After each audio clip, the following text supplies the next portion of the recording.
तो चलिए अब बात करते हैं मिथुन राशि वालों की। जुलाई में मिथुन राशि वालों की मैरिड लाइफ कैसी रहेगी?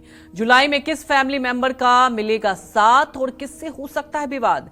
कैसा रहेगा जुलाई महीने में मिथुन राशि वालों का पारिवारिक जीवन? आइए जानते हैं।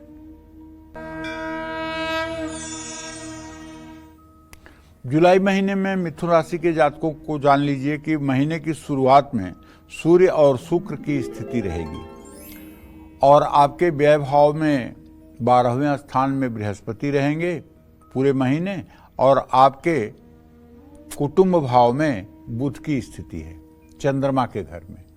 तो जुलाई महीने में मिथुन राशि के जातकों के पारिवारिक जीवन में थोड़ी उथल पुथल की स्थिति तो रहेगी, क्योंकि बुध जो है शत्रुगृही है।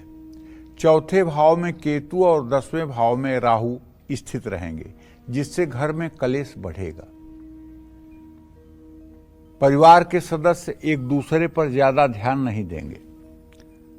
घर के सदस्यों की एकता में भी कमी रहेगी। मंगल और बुध के कारण वाणी में भी कड़वाहट बढ़ेगी, जिससे घर का माहौल बिगड़ सकता है। तो आप कम से कम अगर मिथुन राशि के जातक हैं तो आपको पूरे जुलाई महीने प्रयास करना चाहिए कि आप किसी के हृदय को बेधने वाली बात न बोलें, आप किसी के हृदय को पीड़ा पहुंचाने वाली बात न बोलें। इससे क्या होगा? पारिवारिक सामंजस्य खराब होगा।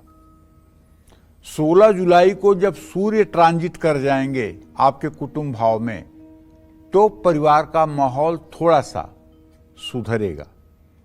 भाई बहन से आर्थिक मदद मिल सकती है, लेकिन अपने पिता की सेहत का आपको ध्यान रखना होगा। अगर आप विवाहित हैं तो एक तरफ आपके रिश्तों में प्रेम बढ़ेगा, तो दूसरी तरफ घमंड और अहंकार का टकराव भी हो सकता है। अगर आप दोनों वर्किंग हैं तब तो आपको संभालना पड़ेगा, क्योंकि कहीं ऐसा ना हो कि आपका ईगो हर्ट हो और आप अपने पारिवारिक जीवन को जुलाई के महीने में डिस्टर्ब कर लें।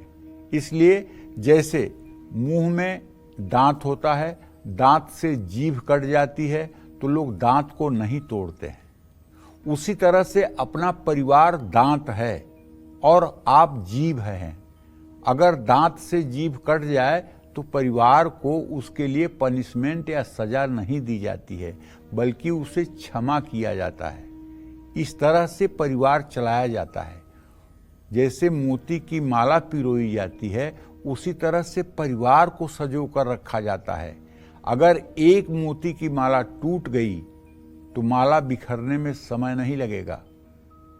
और आप जान लीजिए, चाहे आप जितना पैसा कमा लीजिए, चाहे आप जितने बड़े पद पर हो जाइए, चाहे जितनी बड़ी आप उपलब्धि अर्जित कर लीजिए, और चाहे जितना बड़ा ऐशो आराम की सुख सुविधा का साधन आपके पास हो, लेकिन अगर आपके रिश्ते ठीक नहीं हैं, अगर आपके रिश्ते सही नहीं हैं, अगर आपका पारिवारिक जीवन ठीक नहीं है, तो विश्वास करिए आपके जीवन का मूल्यांकन जो होगा वो नकारात्मक ही होगा।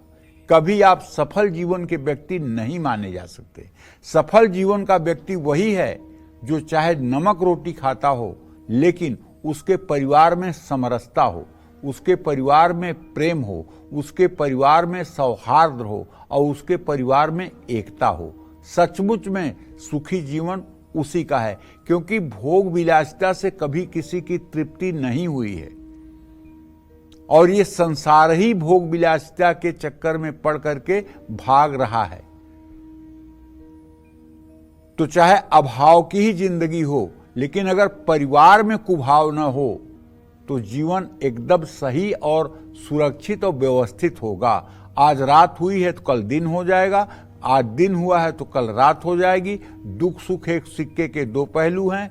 आर्थिक स्थिति उतार चढ़ाव होती रहती है, सुख संपत्ति आती जाती रहती है, लेकिन पारिवारिक एकता बहुत बड़ी चीज है। इसीलिए तुलसीदास जी लिखते हैं कि जहां सुमति तह संपत्ति नाना, जहां जिस परिवार में सुमति होती है वहां नाना प्रकार की संपत्तियां अपने पास होती हैं, और जहां कुमति होती है वहां विपत्तियों का पहाड़ होता है। इसलिए घर में कुमति का प्रवेश न होने दें। जय मां विंध्यवासिनी।